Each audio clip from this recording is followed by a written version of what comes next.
Or are we already on? We're just now. Okay. All right, so a couple of things that we'd like to do today, since there's a number of people going to Ashland coming up. Just briefly look at Reb Solomon Chapter Shlomi's comment on Jewish renewal. Is it a movement or is it a denomination? So in brief,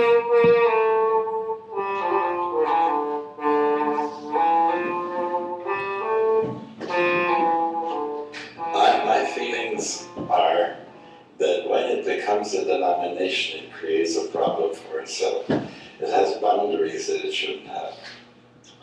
Because the non-Jewish people who at this point are not able to daven without the mechitza, men and women, and they would like to have a retreat at Eilat Chaim. And we would say at Eilat Chaim that we have a policy that will not allow anything with a mechitza. Okay? I would be sorry for that. Because what the people need to learn is in terminology, they have to understand paradigm shift. And if they need an Eruv, and if they need Hechsher, they need all these things, let's give it to them. The same way as we are open to gays, lesbians, transsexuals, to people, to intermarries, to people on the left, I think we need to be open to the people on the right. And denomination doesn't allow for that. So that's why I am not for denomination. No, I am not for denomination. I'm for denomination because what's the good of denomination? First of all, it's quality control. It's sharing resources. It is networking. If you come and you say, I'm going to go to Oshkosh, is there a Jewish renewal congregation there because I'm going to be there for Shabbos? I'd like to be able to say there is, It would be nice to know that if there is also a Jewish renewal service in the Reform congregation there at that time, that I should be able to know about it. But I think it is that kind of a thing that there is name recognition and therefore an understanding of expectations. okay, so that's the brief comment on it. And it actually, those are the, we didn't do a bracha. Baruch Atah Adonai Eloheinu melech haolam asher kitshanu b'mitzvotav v'tzivanu la'asot b'divrei Torah. So we are blessing for studying Torah. So briefly, since the people are going to Ashland, this is just like a question from Rabbi Zalman Schachter Shalomi. What is Jewish renewal? Is it a denomination or is it a movement? If it's a denomination, he says there's structure, there's strictures, but there's some positives too. And if it's a movement, then you can allow for more opportunity or a wider spectrum of people to come and have an experience.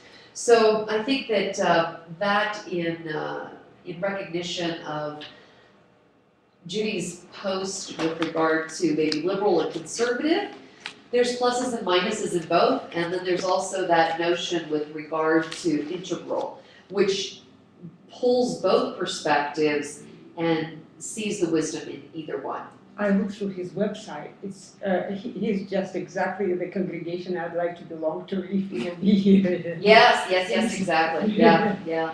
Really wonderful. Okay, so what we're doing today is actually in response to Judy's question. What is required? That was the question that we ended with last week. Was what is required to acquire toga?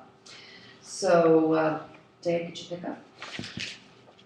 The mitzvah Svirat HaOmer requires us to count the days from the second day of Pesach until Shavuot, a period that spans 7 weeks. Why does the Torah obligate us to count these 49 days? The answer lies in the seemingly peculiar name given to the holiday celebrated at the culmination of this period, Shavuot.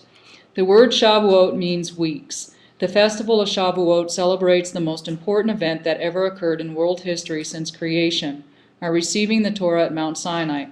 Is weeks really the most appropriate name for this holiday? Indeed, in our prayer services on Shavuot, we refer to the occasion with titles Zaman Matan, Torah Tenu, the day of our Torah was given. The Torah, however, calls this day Shavuot. Why? Okay, so just to sort of like recapitulate those pieces, In terms of Shavuot, we're on day 9 of the Omer, counting, and it's the second day of Passover until Shavuot, so between the second day or second night, all the way to May 26th this year. And today is Gevurah Sheva Gevurah, so each day has its own unique qualities. And I'll pass this around. This is one method of counting. I see Monica's got one as well, on day 9. We also last week compared our apps on how to count the Omer with our fabulous iPad, or this one happens to be a Droid. So we've got how to count, also the brachot. So I'll pass this around because every day has its own midah, its own attribute, its own exercise. So as we get ready to accept Torah, what do we need to do? What do we need to clear up? We already cleared up, supposedly, prior to Passover, right? We cleaned our houses, but now we're doing something different. We're cleaning up internally our characteristics and qualities. So pass this around for people to see and Monica, do you want to pick up there and then we'll go back over Where to are Judy? we thinking? We're on the holidays, so we're on the third Okay. paragraph. The holidays on the Jewish calendar are not commemorative, Not just commemorative. not just commemorative, thank you. We do not simply celebrate events that occurred in the distant past. Rather, the spiritual forces generated by those events are reawakened each year when these occasions are observed. On Pesach, we do not simply celebrate our ancestors' exodus from Egypt some 3 millennia ago. Rather, we are under the spiritual forces which allow us to break free from the constraints of our physical drives. On Sukkot, there is a special quality that allows us to experience the special joy of living in God's service. And Sukkot is our fall sort of harvest holiday. So we've got different holidays for different sort of, quote, in this comment, energies. Do you want to do another paragraph? And on Shavuot, we once again accept upon ourselves the Torah as our ancestors did when they stood at Sinai. We do not simply commemorate the receiving of the Torah, we experience Matan Torah anew and reaffirm our commitment to God's laws. Judy? This explains. This explains the reason behind Svara HaOmer. We can't just wake up one morning and accept the Torah. This requires a rigorous process of preparation. Just as a team can't play the World Series without first getting through the regular season, we cannot properly experience Shavuot without going through the period of Svara HaOmer. Shavuot is so named because it can only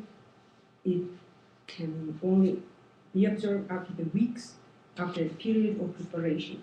It is the culmination of a 7-week process of growing and preparing ourselves to accept the Torah. Good. So it's similar to Yom Kippur in a way because there are these.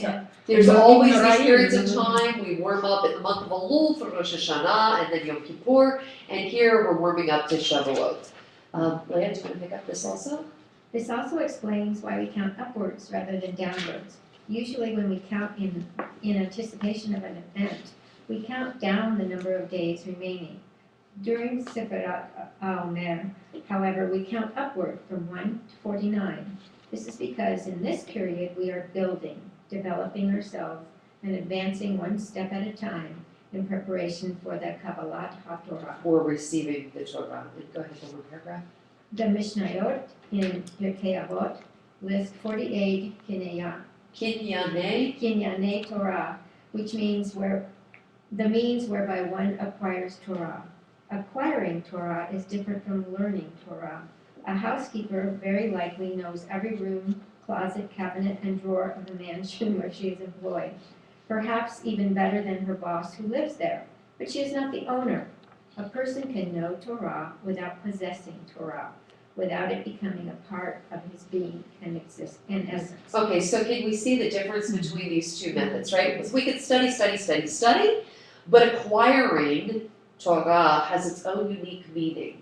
Actually, like living, embodying kind of the Judaism that we so know and love. Tom, do you want to pick up the Mishnayot? The Mishnayot lists for us 48 ways in which we possess possession of the Torah, making it part of our blessings. These 48 Kinyanei Torah Torah corresponds to the days of the Svara HaOmer, On each day during the Omer, we are to focus on the corresponding meaning of acquiring Torah, and then review all of them on the 49th day. The final day before Shavuot, we devote ourselves to these qualities. Be assured that we come to Shavuot preparing to not just commit ourselves to the Torah, but to take possession of the Torah and make it our own. Okay, so all of these days, and if you look at like these Omer counters, we kind of went through a little bit of this the other day. But we've got the top Sfirot, right? Keter, Chokmah, Binah, Ba'at, and then Chesed, Gevorah, etc., etc. So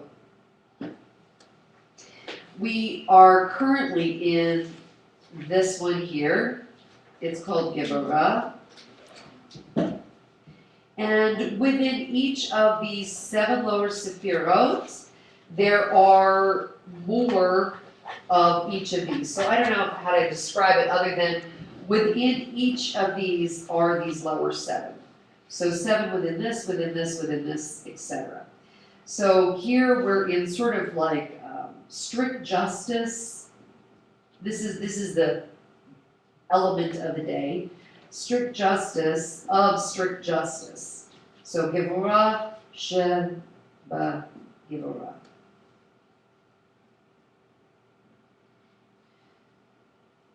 So there's qualities associated with each day. This one where we were for the first 7 days. Now we're moving on to like the second week. So in the first 7 days, all had to do with loving kindness. Now we're into strict justice. So every day has its own unique characteristic. And let's learn more about how to acquire Torah. Monica, you want to pick up space? Yeah, but well, just 1 second. So Sure. on day 9, in reading this Omer, Right. it says, does my discipline include the other 6 emotional aspects? So that's what you're talking about, the 7. I would say yes, although I would probably need to look at that one Oh, again. okay. It's like Judy's got next page is, that Okay. was my question.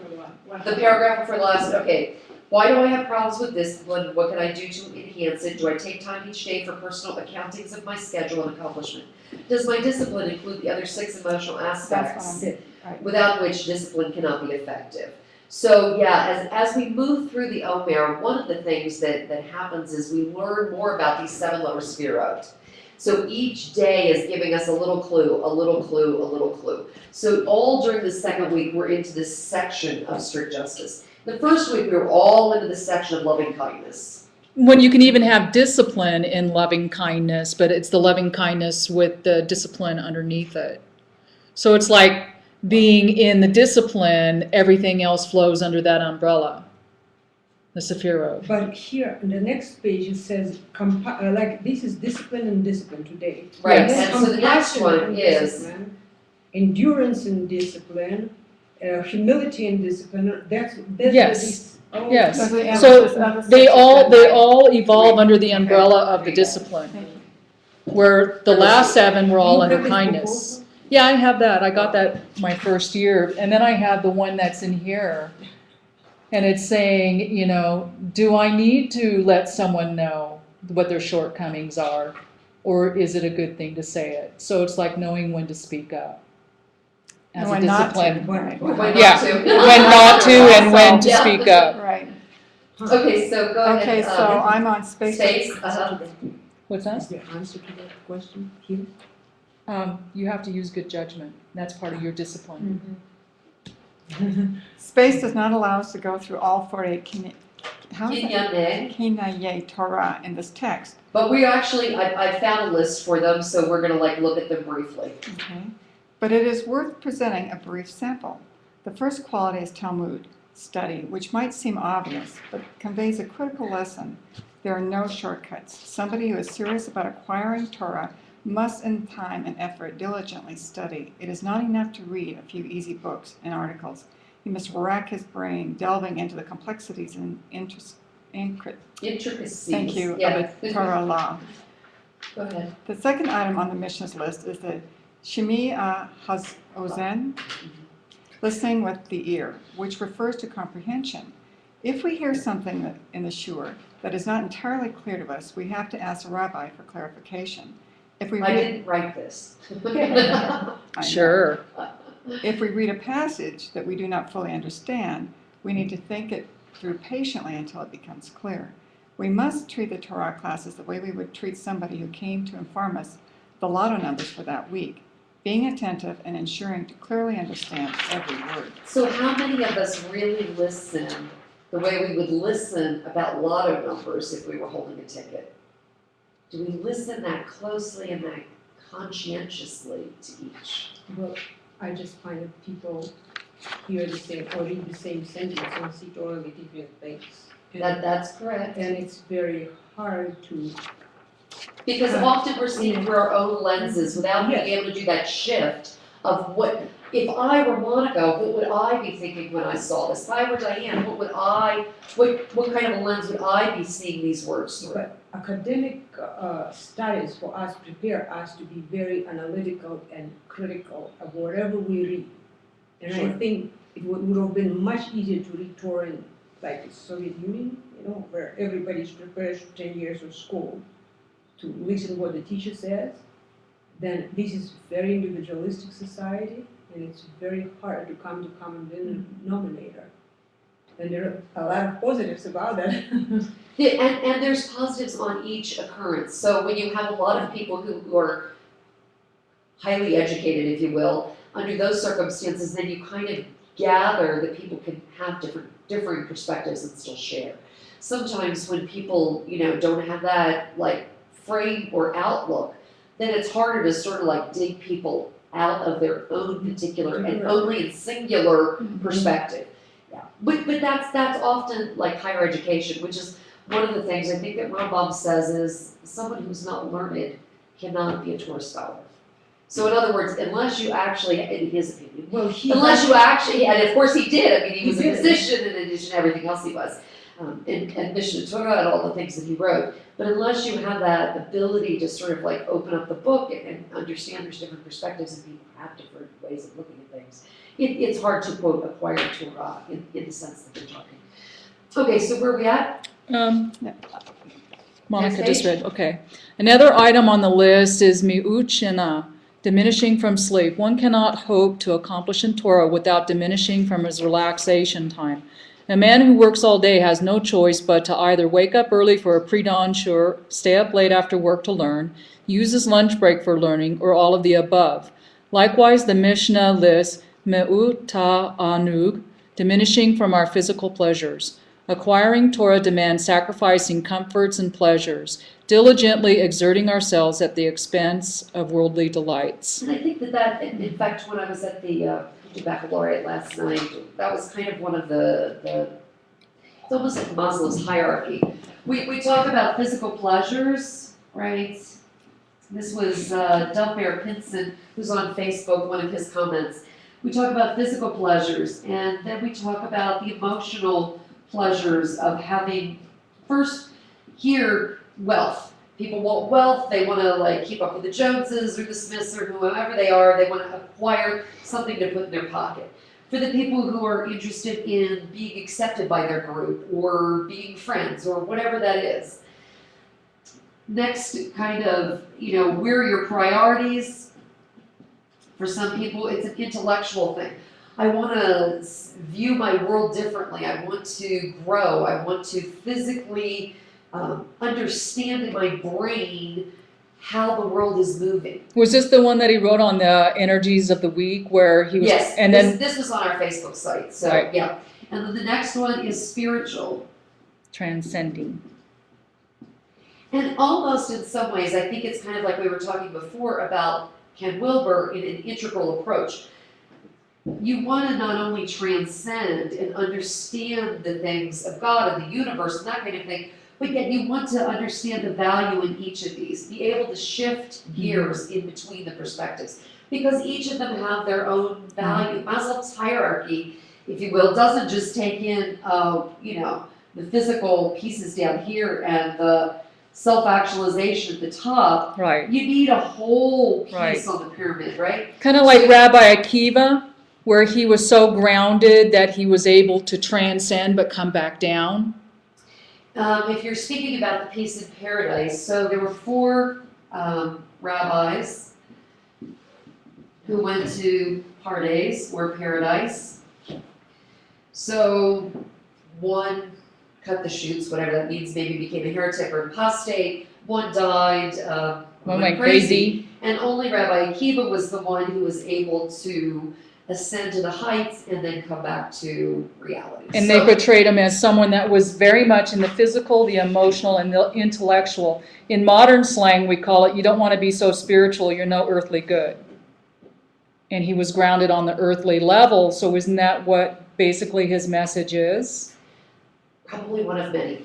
Rabbi Akiva, I don't think I'd put him in a box, but if you want to look at it from that perspective, sure. Okay, so where are we at? Judy, are you picking up? This is a small example of the 48 measures that must be taken to acquire Torah. It is recommended that everybody study through this list in the final chapter of the Aquire 4. By taking the time during Sefirat HaOmer to work on these qualities, we will be prepared to fully accept and commit ourselves to the Torah, to take full possession of it and make it an inherent part of our lives and our being. Okay, so here this comes from the Revach website, and with some of these, they actually have like a little story that goes along with it, Tales of the Hasidim kind of sort of thing, or maybe just a couple paragraphs. Not for all of them. Why don't we take like a couple and we'll just move around the table, let's just do them in English. So lay out the first three. Talmud, study. You don't have to do the transliteration, we'll just do English. Listening, articulate speech, discernment. Okay. Awe, fear, and humility. Joy, serving the Hachamim, attachment. Discussion with students, peace of mind, Hamash and Mishnayos. Yeah, so learning Chumash and Mishnayot, which would be like Talmud Torah, studying those. If anybody has any questions about any of these, Yeah, there sure. are two things. First of all, 9, we were talking about in this calendar kind of thing, that 9th day is Gevurah of Gevurot, and here 9th day is Shimush. Serving Chachamim, serving the smart people, and how is that related to Gevurah, or just like every different school? I would say that they are not specifically related, but in terms of like an example of, quote, serving, replete through Talmud, there's a number of examples about how by actually serving these wise ones, the people understood things. The people actually, the disciples learned. So, for example, there's the classic story about Rav Kahana. His student says, okay, so, teach me Torah. And Rav Kahana, there's a couple little scenarios. He's tying his shoes. And the disciple is watching him tie his shoes. And he says, oh, this too is Torah, and I must learn, right? The next one, he's in the bathroom. And he turns around and his student is there. And he's like, what are you doing here? And the student says, this too is Torah, and I must learn. And of course, the final one, which is the really interesting piece, it's Friday night, he's making love to his wife, as the good scholars did, and he finds his disciple under the bed, and he's like, what are you doing here? And he says, this too is Torah. So essentially, by the way they move through the world, it is learning. So serving the Chachamim is the method of transmitting Torah. Okay, but these scales of 48. 48, 49, it is not related. The Sfirat HaOmer and how that has developed, my guess is probably came later.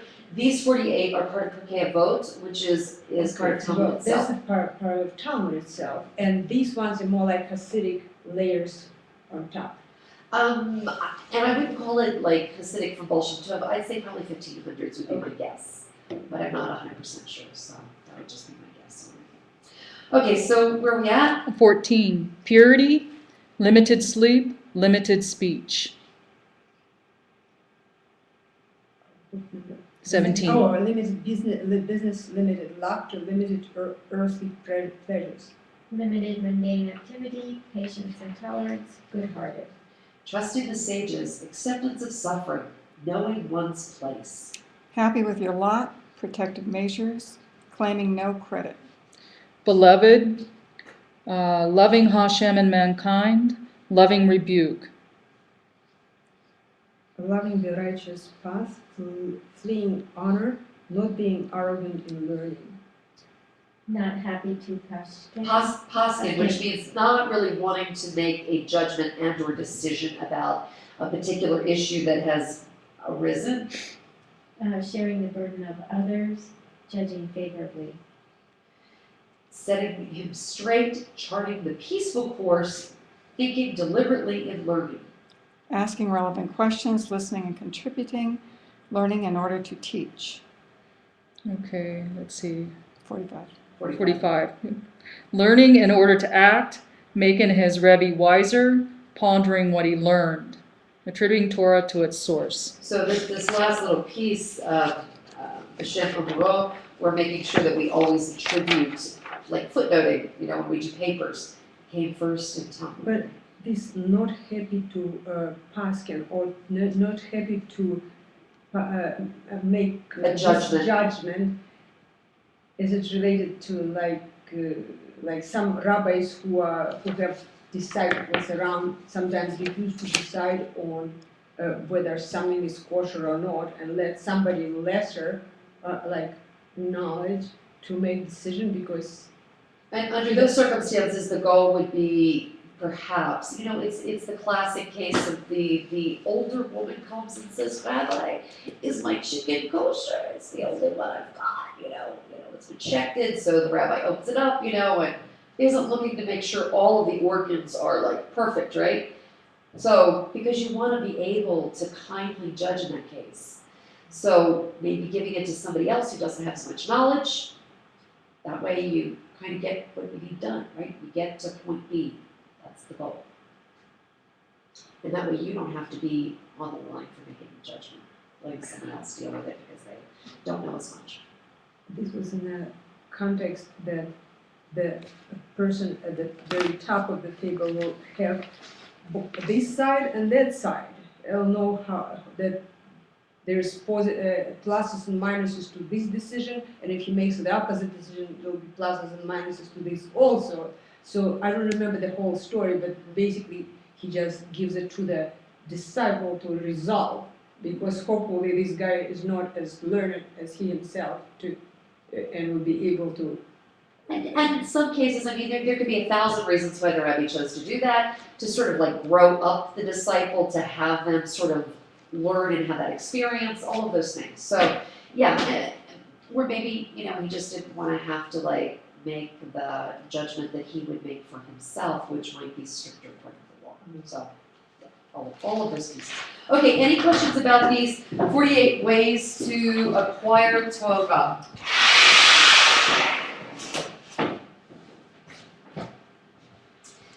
And if not, then I guess we're ready to move on to Talmud. So instead of 48 ways to leave your lover, you could put it to the tune of 48 ways to acquire Torah. There you go, 48 ways to acquire Torah, according to, Kinyan Torah. Actually, they say that studying of Pirkei Avot is really helpful in a number of different, and we try to do that. There's several different times during the year where we study the 6 chapters, take a chapter a week kind of study. So there's a lot of wisdom in it, and this being just one of the pieces. Okay, moving on.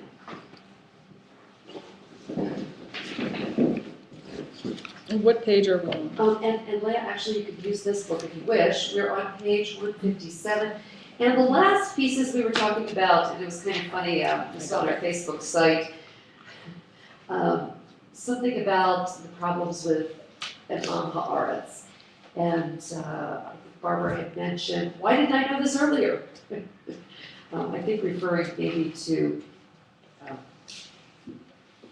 issues. So at any rate. So we're at the paragraph, The ignorant. pick up? Yeah, the ignorant, especially their women, 8. The ignorant, especially if they're women, hate the learned, even more than the nations hate Israel. The Tananim taught worse than any of them is he who has learned but abandoned his learning. The rabbis taught six things are said of an haaretz. So the haaretz is person of the land, or also in their mind, person who wasn't learning. So they were, I mean, some of these things are like even a hyperbole, even more so. So, and they wrote this for themselves. I mean, it wasn't like they were like writing it for other people. And I have to say, there are a few things that, you know, they kindly look upon people who are not, and in a compassionate way. This is not one of those sections. But haaretz, it's not just somebody who is not learned. It's simple to understand. Somebody who cannot learn if he wants to. That's how I understood it. I understand it as someone who isn't making the effort to learn. That you can have someone that's of the earth and they're poor, but they still find ways to acquire Torah. So it has nothing to do with income or one's position, or if one's working with the earth, it's putting the effort out to learn, to acquire Torah. I think that haaretz has been a term that has been around for a couple thousand years and has probably been used in many different ways. I think we said that last week too, that there was a time when if you didn't study Torah formally, that you might fall into that category. Isn't that what we said last week, or someone said last week? I don't know. Maybe. Well, let's play it back. But there are different meanings over the year, Right. or 2,000 years. Over Okay, yeah. that's pretty. Yeah, because it didn't have to do with being poor, it had to do with study and how you acquire. Okay, so Bonnie, keep going there. Okay, do not invite him to give evidence. Do not accept the evidence from him. Do not pass on a secret to him. Do not appoint him as guardian for orphans. Do not set him in charge of distribution of charity. Do not travel in his company. Some say one should not proclaim his lost property. So in other words, they had to announce if somebody had a lost property, and in this particular section, they're saying, no, don't even do that on his behalf. But the Tanakh, who drew up the list through thought one should, since he may produce a worthwhile heir who would benefit from it. And it said, he prepares it, but the righteous will wear it. Job. Okay, so in this particular situation, they're using a proof text to say why it might be important to do that on behalf of an haaretz. You know, that they actually, maybe they're going to produce a worthwhile heir, so yeah, give him back his lost property or go announce it for him. The Gemara returns a discussion of the Mishnah.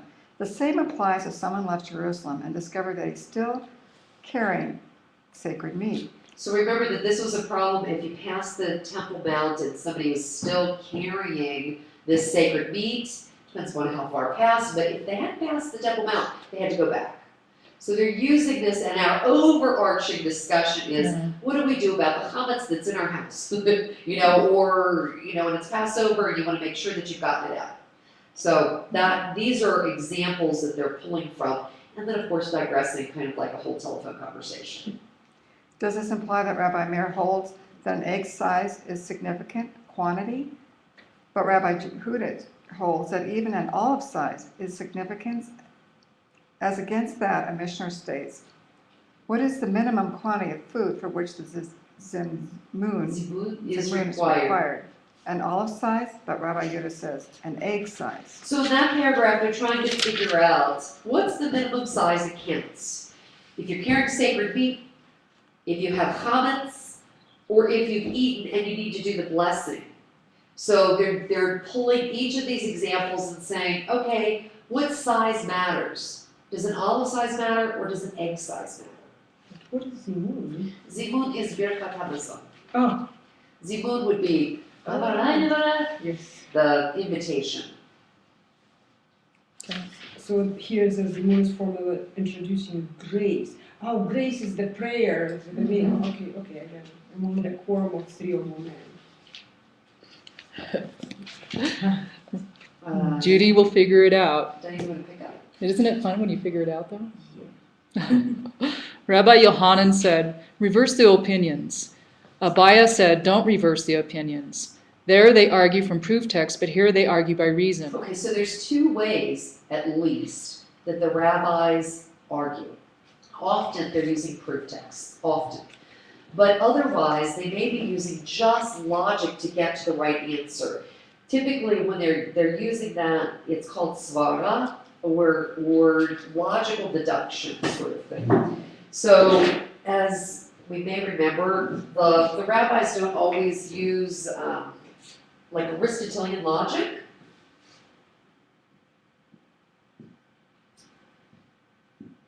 They use hermeneutical logic.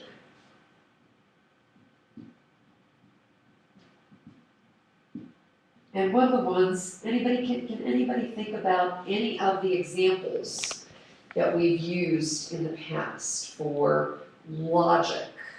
Any thought on that? Any method?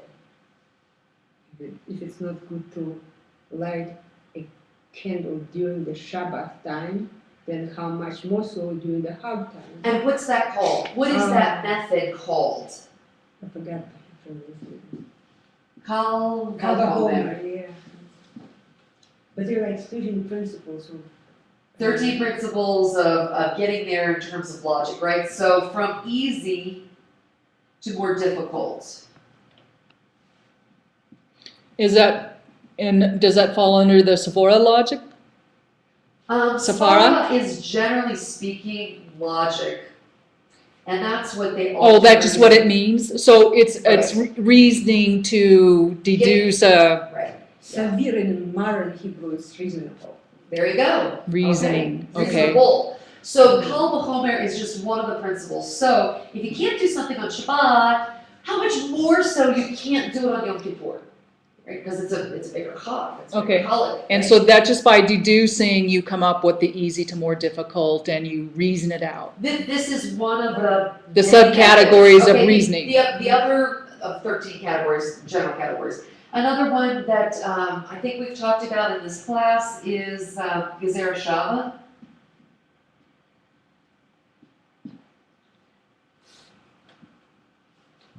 Gezerah Shava? Gezerah Shava. So if it means, we have a word, we don't know what the word means exactly, what nuance it has. But in this verse, it means this particular nuance. Oh, we found it over here. It must have the same. So you find correspondence. Corresponding words, okay? But this must have a tradition. You can't just pick up words From modern from commentary. wherever you want it. You can't just pull something from over here and over here. It has to come from source text. No, there has to be a tradition from the rabbis that this was what they meant. There has to be some tradition that we're going to use. Okay, so these are just two of the methods, generally of Svara, generally of like logical deductional reasoning. Okay, so proof text is one, and the other one is argument by reasoning. What makes a tradition? How long Oh, a couple thousand years.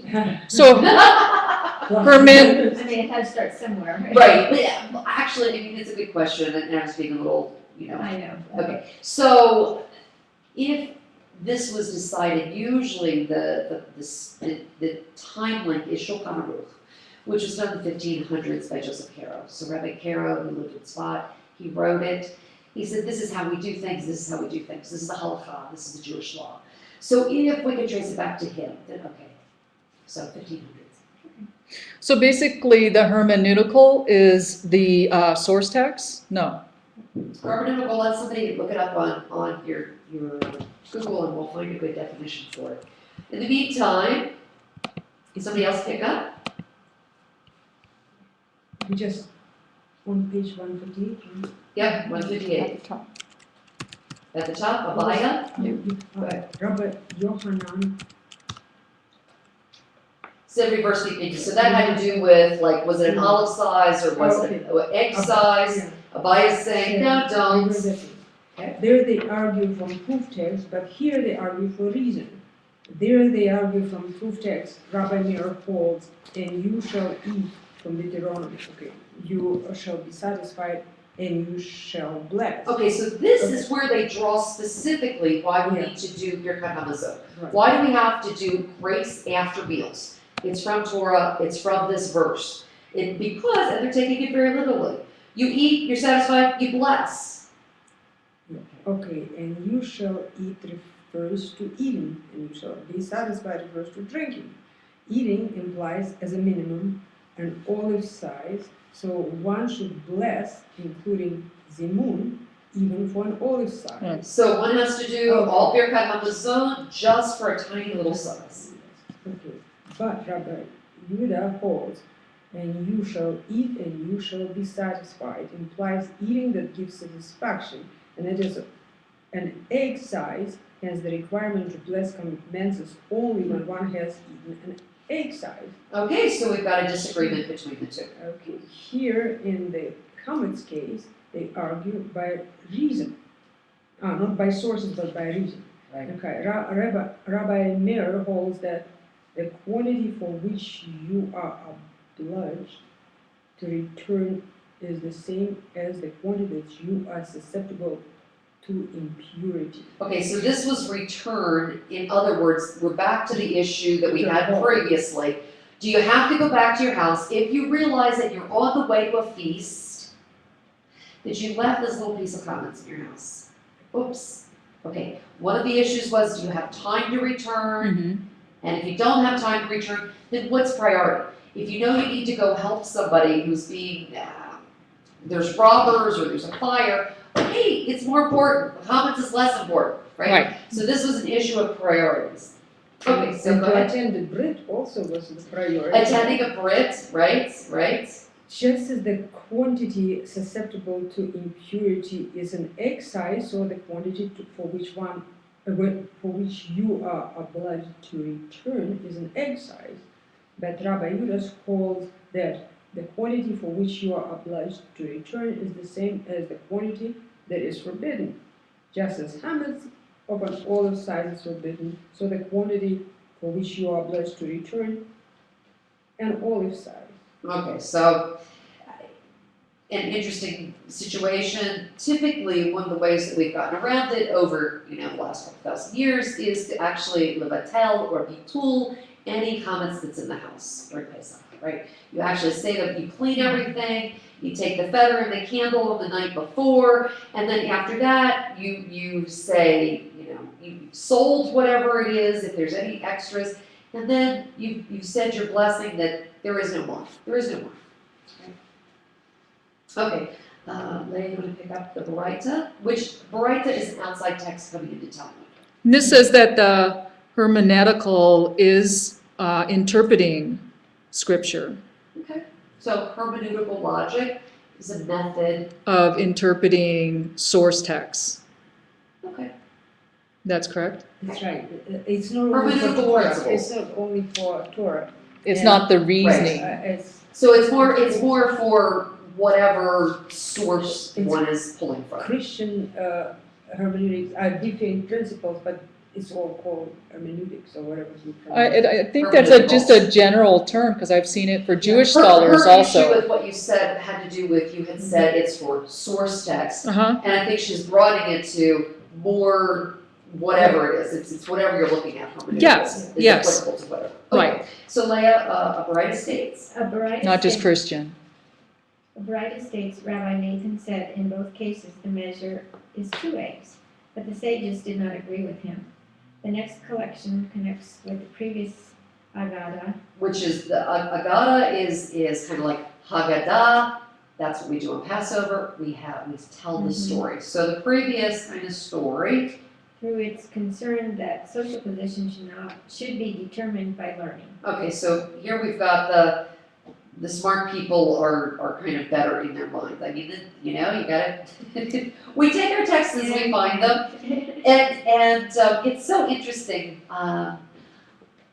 In certain groups, it would be a given, right? We wouldn't have such resistance to it, because I can actually feel the resistance of the group of reading this and going, but we don't like that. We don't like what they have to say, because we think people who don't have either the learning knowledge or the experience are still okay people. And of course they are, right? I mean, because we in our culture and our society allow for diversity, allow for people who are in wherever you're at on the IQ stats, right? In this group from, This time period. from this time period, they had groups that didn't like them very much. Right, but then So, you have like the always, Hasidim. They're saying the people who are over there, those people are a problem. We don't want to like give them secrets. We don't want to like have them be guardians or do adoptions. We don't want to do like this stuff with this group over there. This is the tradition we come from, and these texts aren't even painful ones. We have some texts that are gruesome that if I share them with you, go, why? And where do they come from? Talmud? Yeah, I mean, But then you come into the Hasidim. The Hasidim look at the more simpler people and say they're blessed. Well, in Talmud, it's like you're gonna find everything and anything. And It's the pretty question is, and it's almost like whatever we're doing, trying to follow this line, is basically exercising the brain. That's how There is quite a bit of that. And some people use this just like a crossword puzzle. Can you feel like the gears turning as we're studying? And the kind of logic that is going in blocks and not necessarily not with the Greek logic but the block logic, it comes from Talmud and the computer science out, they just think in these chunks of information, and it's not necessarily for practical purposes. Sometimes it's just For the exercise. Just for the exercise. Okay, and so now we have a couple words out of scripture that we don't know what they are. Go ahead. On that day there shall be neither yekarot nor kipaon. So, and then if you could pick up the footnote there. Both words are obscure. The root of yekarot can mean precious, honorable, rare, or heavy. The root of kipaon means congeal, and Rashi points to its use in Aramaic and Rabbinic Hebrew for material that precipitates out of a liquid and floats to the top. JPS translates neither sunlight nor cold moonlight. Brown, Driver, and Briggs lexicon, following Simachus, translates there shall not be light but cold and congelation. Each rabbinic interpretation picks up a particular nuance of the Hebrew. And so as Judy said earlier, two people reading one text are going to come up with at least two different interpretations. Here we don't even know what the words really, really mean. So, and there's even more. So we'll at least read three of them. Rabbi Eleazar said, this refers to the light that is rare in this world, but which will be abundant in the world to come. Okay, so in 45, that's the wonderful light that is stored up for the righteous. Rabbi Yohanan said, this refers to the tractates, Tractates, Negaim, and Ohalot. That are difficult in this world but will prove easy in the world to come. And what a great thing. Think about the world to come as being nothing but one big Talmud session. That's actually one of the questions that I got this week that will be in Friday's paper for Faith Forum. What is your view of heaven? Did you ever see Angels in America? They showed like the afterworld. It has to do with AIDS in America, but then the angel part of it was a Broadway play. The series, I thought it was great. It was great, but it's very hard to watch. It's very Well, it's something. But anyway, their view of heaven was showing lots of people studying. So like the angels are up there and they're at this huge table and everybody has their books and they're studying, and that was like the world to come. Uh-oh. It's one choice, and actually Talmud does have one, and I'll just share this one piece, which obviously you get 150 words. There's no way to work. What is your view of heaven? 150 words, okay. So one of the pieces in Talmud talks about what is the world to come like, and they say that it is like a big banquet feast, and the sages are sitting side by side. Hell is like the big banquet feast, and everybody's elbows are locked, and you can't reach the food. Oh, so it's before you. But the world to come, the sages, everybody is sitting, whoever's sitting, they're sitting side by side, and their elbows are locked, but they're feeding each other. Okay, sweet, sweet story. All right, and on to the third view of what is this? These two words in Zechariah. Rabbi Joshua ben Levi. Rabbi Joshua ben Levi said, this refers to people who highly regarded in this world but will sink in the world to come. This is like what happened to Rabbi Joshua ben Levi's son, Rab Hosef, who became ill and fainted away. When he revived, his father asked him, "What did you see?" He said, "I saw a world turned upside down. Those who are high here were low there, and those who are low here were high there." Joshua ben Levi said, "My son, you saw the world clearly as it should be, but how were we, men of learning, placed there?" He replied, "In the same order. We are here, so we were there." And I heard them say, "Happy is he who has arrived here in possession of his learning." I also heard them say, "No one stands on as high a level as the martyr slain by the Roman regime." Who is he referring to? If to Rabbi Akiva and his colleagues, surely they would not have been placed on such a high level merely on account of their martyrdom. He must have been referring to those slain at Lydda. Okay, and picking up the footnote there in 46. Rashi refers to Tanakh, which is another tractate of Talmud, ETB. which he says was about two non-Jewish brothers who sacrificed their lives to save Jews from persecution. In his comment on Bava Batra, he names them as Paphos and Julianus, who were slain by Turnus Rufus in Laodicea. The probable reference is to the savage repression by this. This is challenging. I know, aren't they're definitely challenging like Roman names there. Of the so-called revolt of the diaspora, which broke out in Cyrenaica in 115 CE when Trajan was fighting the Carthaginians. It is referred to in the rabbinic apocalypse at the end of Mishnah Sotah.